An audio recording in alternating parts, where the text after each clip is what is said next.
Welcome to Let's Be Well Together podcast. We're your wellness check-in team. Join us each week or when you can. We enjoy exploring wellness concepts and reminding you to make time for wellness. This is episode 131. Welcome to another episode of Let's Be Well Together podcast. It's Sheila Webster here, and I am joined by Cheryl Rickers. Hi, Cheryl. Hi, Sheila. Welcome. So, Cheryl, Thank you. If you remember our 100th episode, we had extra guests, and Cheryl was one of the guests that joined us. And we really loved that episode because we actually talked about 100 episodes in the past. And so John and I thought, well, heck, why don't we do this once a month? So I asked Cheryl if she'd be interested in doing a little review. Cheryl is like our number one fan. She's been listening since the beginning. So I asked her and she said, yeah, sure. So we're going to start in May. We started with episode 119. And do you have anything you'd like to say about that, Cheryl? Well, the last segment of each episode is the flip side of the coin, which I always love, but particularly episode 119. Oh, okay. Because it was what's obscure to others, or it can be an obsession. And, you think sometimes people kind of obsess or have a greater interest and it means nothing to other people. And I thought, well, that's funny because I know a guy who started running and really got into running and became so involved in his running. He maybe wrote a book and developed I'm like, are you talking about John? Well, and it just cracks me up just because I am a little obsessive about some sports.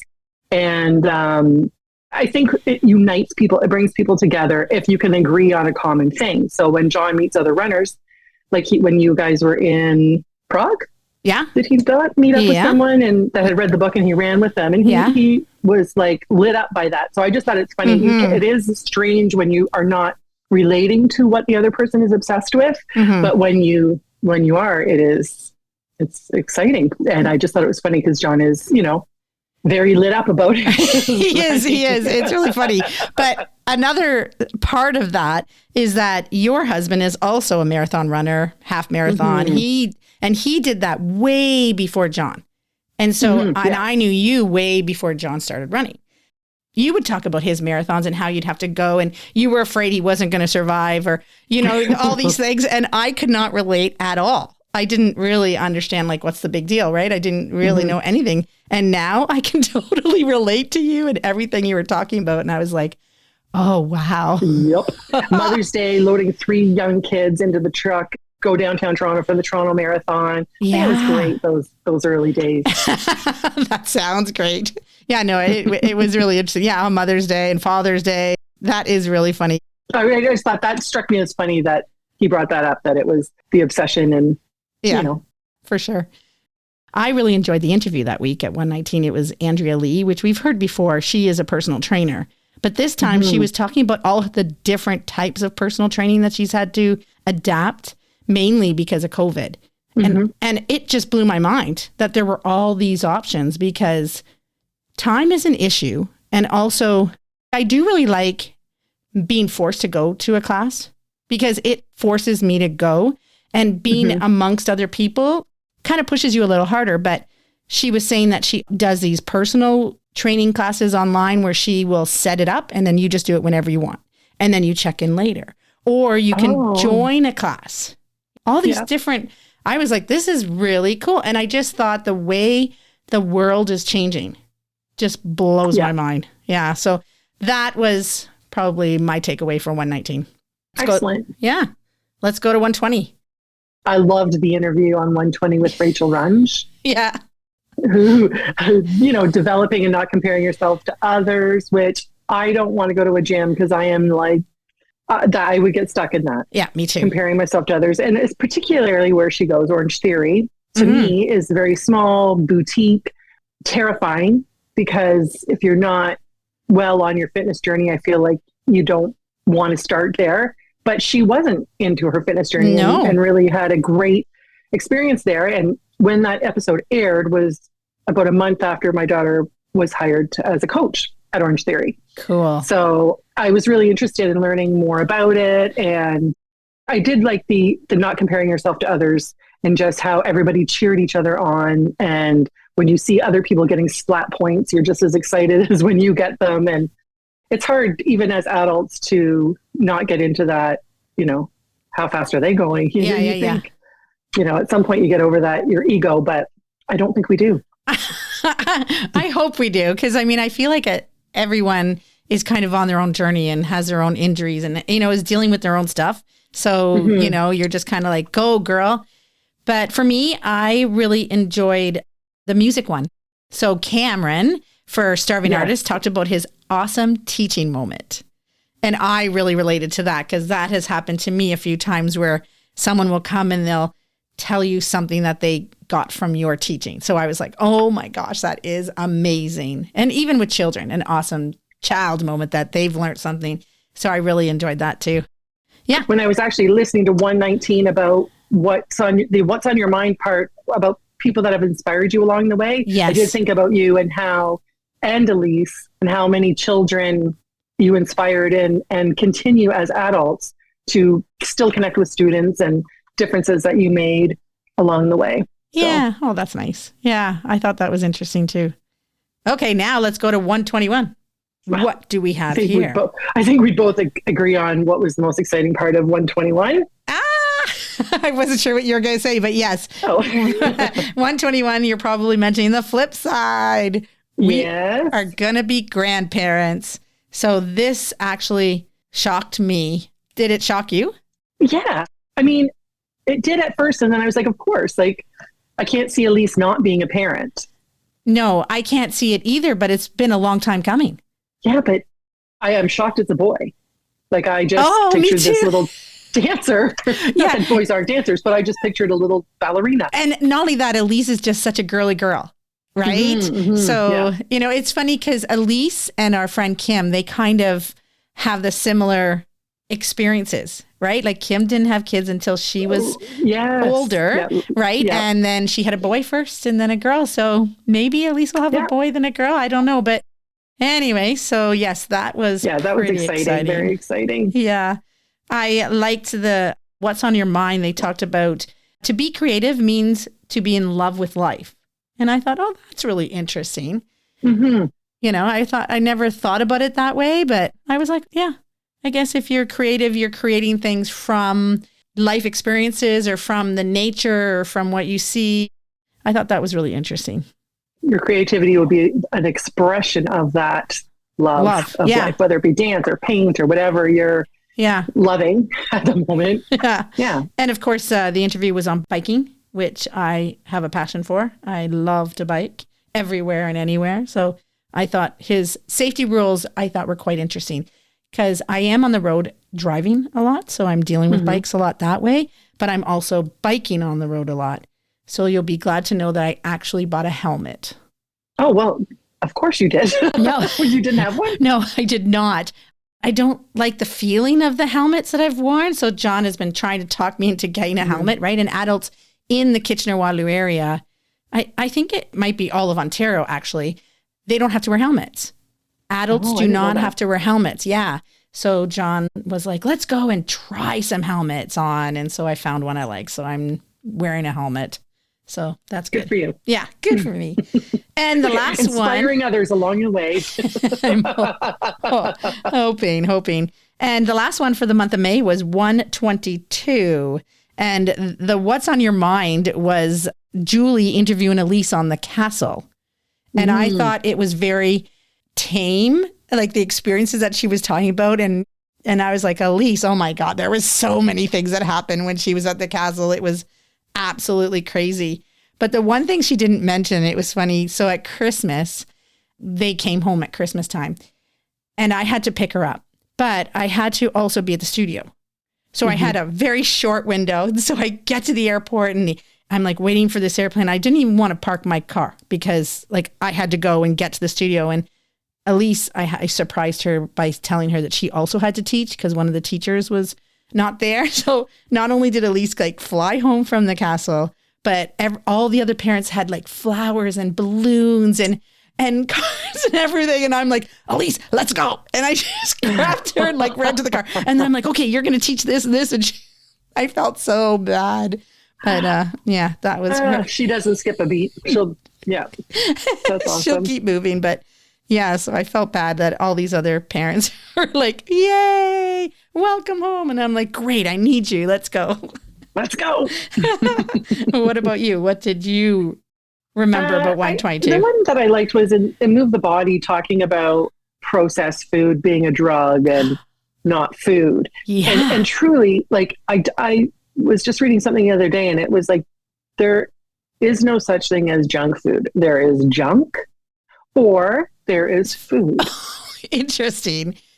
See, I never, Right? I'm like, oh, I never realized that until, I started reading this. And then when you're eating healthier, you feel better and you don't have those cravings, and that all kind of made sense. Then I started realizing, oh my God, I'm addicted. I'm addicted to this. I'm addicted, and so trying not to. I just thought that was just, I mean, listening to that was interesting, but then I just saw like a thing the other day, and it just said, there is no junk food. There's junk or there's food. Just choose what you're going to eat. And I'm like, well, who wants to eat junk? Who wants to eat junk? Sometimes. Sometimes. Anyways, well, there you go. There is a review of the month of May. I hope you enjoyed it. And hopefully we have talked you into maybe going back and listening to something that you haven't listened to. Thanks, Cheryl, for joining us. Thanks, Sheila. Guests are giving their time, expanding our minds. Today's interview is in the category of environmental wellness. We spoke to Martin Pytela earlier about nutrition, and today he's back to talk about how the environment affects our well-being. Welcome back, Martin. Oh, pleasure. Happy to do it. Martin Pytela is a functional medicine expert and metabolic type coach with a passion for restoring vitality to individuals and the planet. He has extensive experience alongside a commitment to holistic health and wellness. He's a certified metabolic typing advisor who offers his health coach services based on metabolic typing. And this is a method that helps determine which foods and supplements will be most appropriate for different people. So Martin, if I could, I want to start just by generally talking about how the environment affects our well-being in the sense of our bodies. Well, environment is a really broad term, right? We have the air, the water, the food, the clothing is really part of our environment, our homes, our work, and then the terrain in which we operate. It gets complex, right? I will interfere with you by putting my exhaust under your window. In a larger scale, we will build something like a refinery, oil refinery, chemical factory, and we'll put it right smack middle of our villages or towns. So whatever we produce, it goes in there and becomes part of it. Here's an important thought. Starting about 1775, it started, 1820, it really kicked off. Industrial Revolution. First, we were burning coal. Then we were burning petroleum. Then we introduced radio, television. That's environment. Then we introduced chemicals, fertilizers, plastics. And all of this is being put into the environment. I think of myself as a fish in an aquarium. Okay. And the aquarium is the environment, and we are the fish. And I eat and I poop into that same environment. So whatever I leave behind affects everyone because it circulates. So when we export a trainload of coal to China and we burn it there, it goes up in the air, hits the jet stream, and it's probably raining all over the prairies and maybe lakes and everything else as it comes down. Clever, right? And all of these chemicals then make their way into our system. We either absorb them, it's either in our food, or maybe it's absorbing through our skin. Yeah.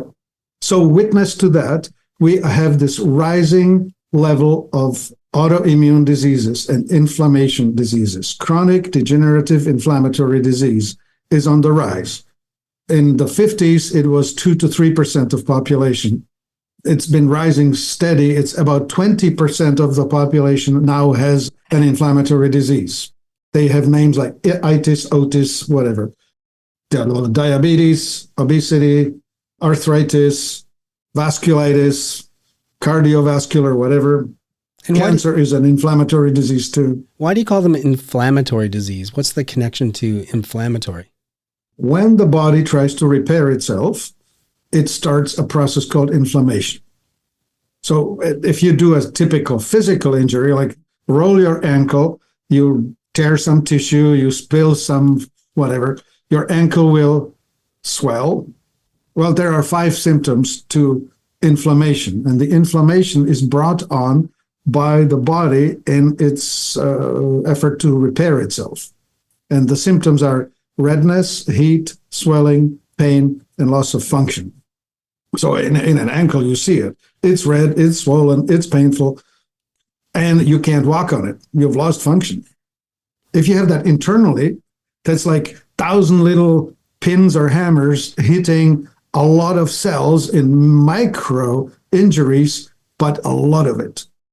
It's maybe oversimplifying a bit, but what you're saying, I think, is when you have all these pollutants and dangerous things in the environment and they get absorbed into us in one way or another, our body is trying to heal itself. And in that process, we're getting different types of diseases as a result of that attempt to heal ourselves. We're actually making ourselves sick. Right. Yeah, we talked in our previous talk about the 2 types of pollution inside the body, being either the industrial toxicity or the metabolic toxicity. In the industrial toxicity, the environmental toxicity, it happens because our bodies are not designed for the industrial age. There is no natural way to get rid of lead or mercury or Teflon or microplastics or whatever. There's no pathway for it. So it accumulates. Is there a way to detoxify if you start getting this stuff in you? There is, absolutely. But the ways are technological, right? Like, for example, mercury or lead can be bound either with EDTA or with zeolite. You need to somehow introduce an extra feature into the life process, because by itself, your body will only sequester it, hide it in fat and low circulation tissues like cartilage, bone. So it will be hidden, but at the same time, when there is a need to pull some minerals out of the bone, it will come with the toxins. So older people who are needing to pull on their reserves, they decline faster, mainly because the toxins that have been hidden away are coming out back into circulation. On a kind of a separate note, I often talk about in the context of moving that body, of staying active, that we still have the bodies of hunters and gatherers from eons ago. That's what we evolved into and what we're pretty much still evolved at. And I think what you're saying, which kind of adds to that theory of mine, is that hunters and gatherers didn't have all these pollutants in the industrial age. And therefore, through the evolutionary process, most of which happened way more than 200 years ago, did not prepare us for this environment. That is absolutely correct. Witness one other item. Sure.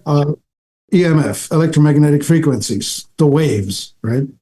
They are in various frequencies. It starts with long wave, short wave, AM, FM, and then we go into the cell towers and Wi-Fi and now G4 or 4G, 5G, which the 5G is now in the millimeter waves, which is somewhere around 18 gigahertz to 30 gigahertz.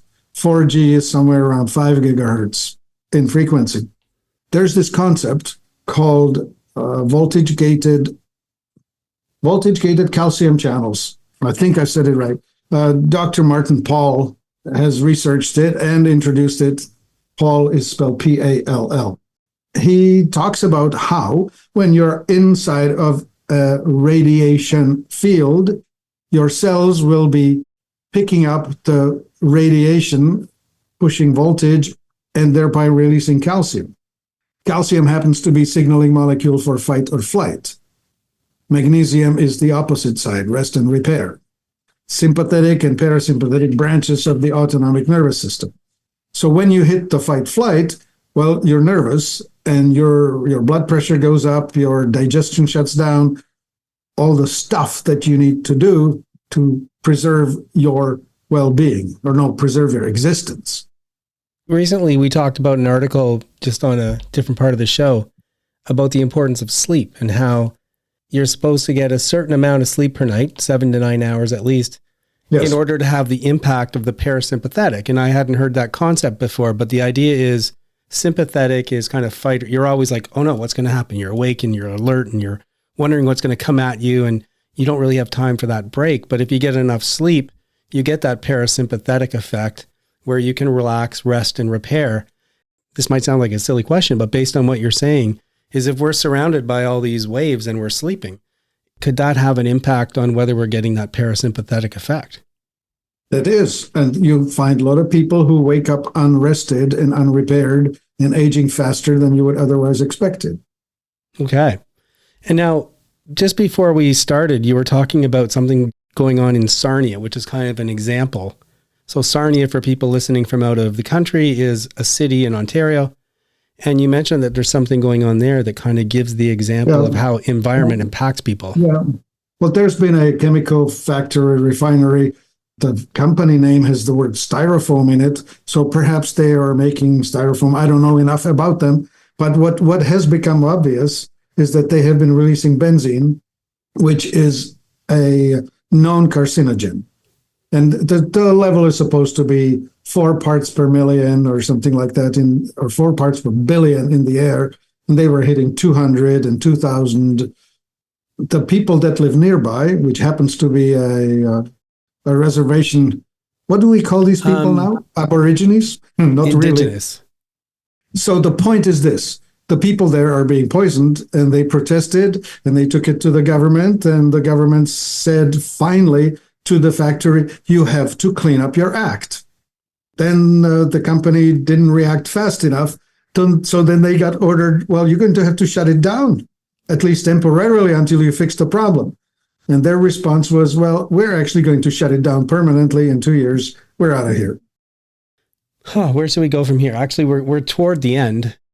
Well, the point is this, environment, right? Like I started talking about the aquarium and how we are essentially pooping into our own aquarium. Right. And so this factory in the middle of an urban development is putting out its stuff, and it's poisoning people. I mean, we can go right back to Erin Brockovich and the hexavalent chromium and how the irresponsible company put it down into the ground. And all of a sudden you see spikes of cancers in the neighborhood, right?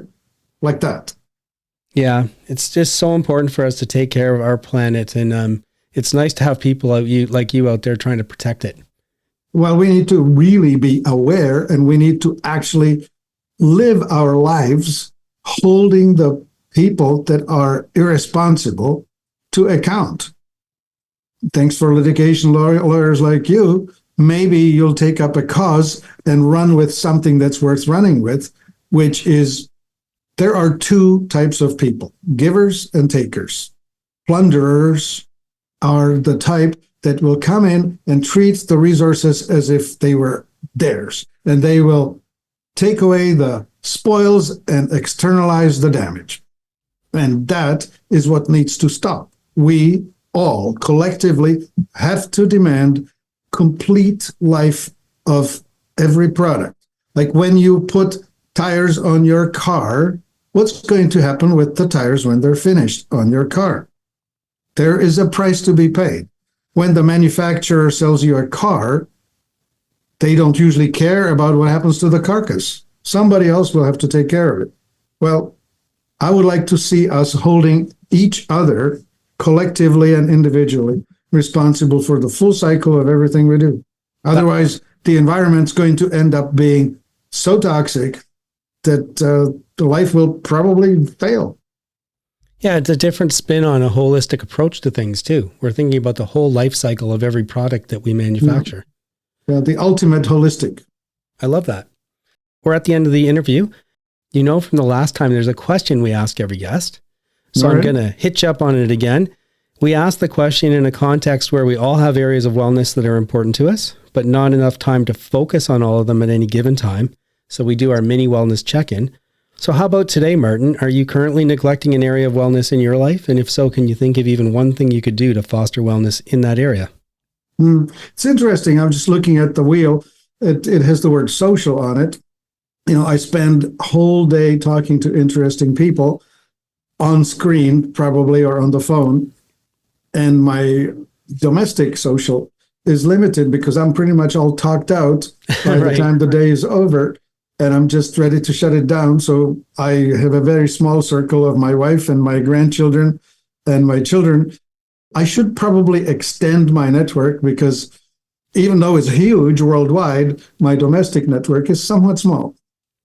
I just was at a work conference and we had some really great speakers, and one whose name I just can't remember right now. If I do, I'll throw it in the show notes. But he said something to me that I really resonated with. And he talked about, he was a musician who was talking about how musicians make things happen and how we can employ that in our everyday life. And one thing he said is, what music do you exude? Like, what's your music? And for example, when you leave your office after talking to everyone all this time, and your wife, your kids, your partner says, how was your day? And you're like, I don't want to talk about it, right? Is that what happens? Is that the music you give is, I don't want to. Or can you maybe turn that around to say, hey, you know what? Wasn't a great day, but how are you doing? Let's talk about something else. And so we can all find a way to... You do the talking. I've done talking all day long. Project some better music. So good luck with that, Martin. And thanks for two really interesting interviews. I really do have such a better sense of how important it is to put healthy nutrients in our body and also to try and make our planet as livable as possible and take a holistic approach. Thanks. Thank you. We hope you're enjoying the show, and we hope you're finding ways to foster wellness in the categories that are important to you. If you like what you're hearing, head to our website, letsbewelltogether.com, and then to the archives page. It includes a quick summary of the different segments of all of our shows back to the start. Have a look and see if there's something interesting you want to listen to, and listen to one of our past episodes. Move that body like we're meant to do. It's John, and I'm here with Noura, who said, hey, John, I was thinking about the minuscule muscles and areas of our body. We should talk about that. And I thought, yeah, like, what are you thinking? I've got some ideas on my own, but what are you thinking, Noura? Recently, I participated in this range of motion class at my local gym, and we got the opportunity to exercise the muscles under our feet, which is not something I get to do often. Yeah. And I found that after doing it, my posture, my feet felt stronger. And I got to speaking with the instructor after, and she emphasized the importance of, strengthening and exercising our, the small little muscles and nerve endings under our feet. So I just thought about, other small muscles that play such big roles in the rest of our body. And yeah, I just wanted to share that with you, John. Well, give me an example. Like, how do you work muscles on the bottom of your feet? What are a couple of exercises you did? So in that particular class, she had us stand on these soft balls and basically just rub the feet up and down especially along the toes that don't always get the chance to stretch, especially when we're wearing very narrow shoes, and go back and forth under our feet. The other thing the instructor suggested is walking barefoot, whether that's on grass or even while hiking. She encouraged that, we get our toes to be able to curl on different surfaces of the ground, like tree trunks or, rocks or whatnot, and suggested that all those things really help with strengthening the feet, which is, again, one of those muscles and just an area of our body which we might not think much of. I know I don't. I just put my shoes on and off I go. And I just, after that class, my posture just felt very different. So hope to do that more often. That reminds me too. I remember hearing an interview of somebody on Marathon Talk once, and I can't remember what episode, but it was really interesting. And a lot of what he was talking about was getting your body in sync with the planet and nature. And so, for example, reminding us not to have blue lights in our bedrooms when we're trying to sleep. In fact, it's better for it to be dark. But one thing he said that kind of blew me away was he said, a really great thing to do first thing every day, which we can't do in Canada all year round, but we can right now, is to, when you wake up, go out the door with bare feet and walk on the grass and let the sun hit your eyes. the combination of your feet feeling the grass and the earth, and it does something, like it sends all these messages into your body. And then the light, what's the rhythm that they call it? The circadian rhythm and all that stuff. These things are going to put you in a much better place physically and therefore mentally. And so when I heard that, I haven't done what he suggested. I mean, I do now. We don't have lights in our bedroom, and it makes a big difference. We have these alarm clocks that go black, and then you bump the table and they light up just so you can check the time, and then they go black again. But I have experimented with that sometimes where I'm outside and I'm like, you know what? I'm going to walk around in bare feet. And what a difference it makes. Like, it really does have some kind of connection that affects my mind. It definitely does, John. And from my understanding is I don't know if this is just how evolution is that we are meant more to walk on our bare feet. That's what they were constructed to do, especially our toes and moving them around and such. But yeah, you're absolutely right. Getting to walk on grass, it's like walking in sand. When you haven't done it in so long, you just want to dig your feet in it and get it all, in there. And it just feels so good. And yeah, so I can very much believe there's science behind that. The other thing it reminds me of too, these minuscule muscles, I think people need to be careful with their shoulders. So I think it's called a rotator cuff, but there's these very, very small muscles in your shoulders. And I'm careful when I lift weights because I had a friend who was a phenomenal bodybuilder, really strong, really fit. And he injured a rotator cuff muscle or two. And he was laid out for a while. He couldn't do the weights that he wanted to do. And, it was interesting. And even those really, really big guys, you'll see them sometimes with 2.5 or 5 pound weights. They're trying to build those muscles, and those muscles, you just can't lift massive weights.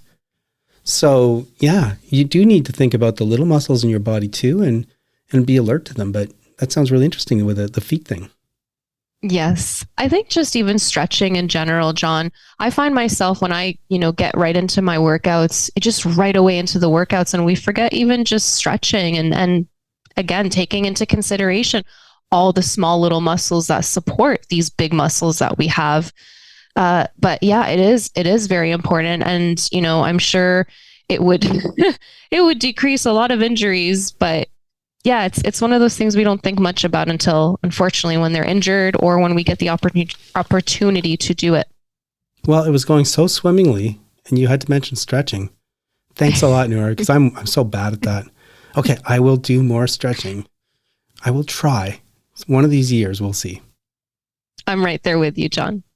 Please remember that we're not providing advice. We hope to inspire you to work towards balance, and we urge you to consult with qualified people if you need advice. The people on the show are speaking in their personal capacities. Their views expressed are their own, and don't represent the views or opinions of their outside contacts, their employers, or anyone else. We try to get things right, but we can't guarantee everything we say is correct, or that the things we talk about will work for you. Let's be well together, and let's be sure to do that in a safe way. And it's sign-off time. It's Elise here with John and Sheila. Hello. Hello.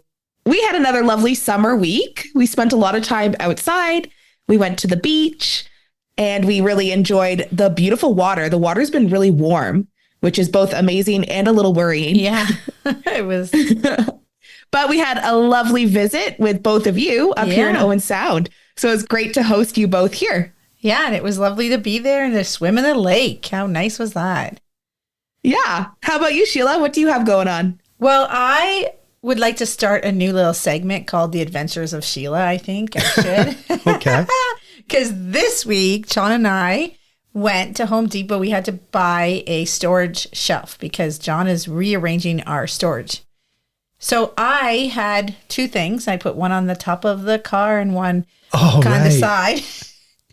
We get this big unit into our car and we start driving and the guy behind us is honking at us. But not right away. We left the place, drove up the road, turned right at a stop sign, went through, stopped at another stop sign, got to the next one to turn left onto the highway. And he was flashing and honking and I was like, oh, what's going on? And then he was pointing up. I left my phone on the top of my car, my phone with all my cards in it. It was still there? Yeah, I'm like the baby. It was still there. John got out, grabbed it, waved at him, and off we went. And we were just about to go onto the expressway. So it would have been gone forever. Anyways, the adventures of Sheila. Oh my goodness.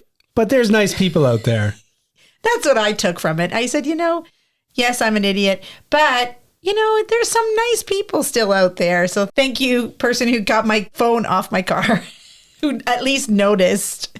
Yeah, because they had to stop. Like, not only did they have to stop and tell us, but they had to wait for us to get out of the car because they wanted to turn left. Mm-hmm.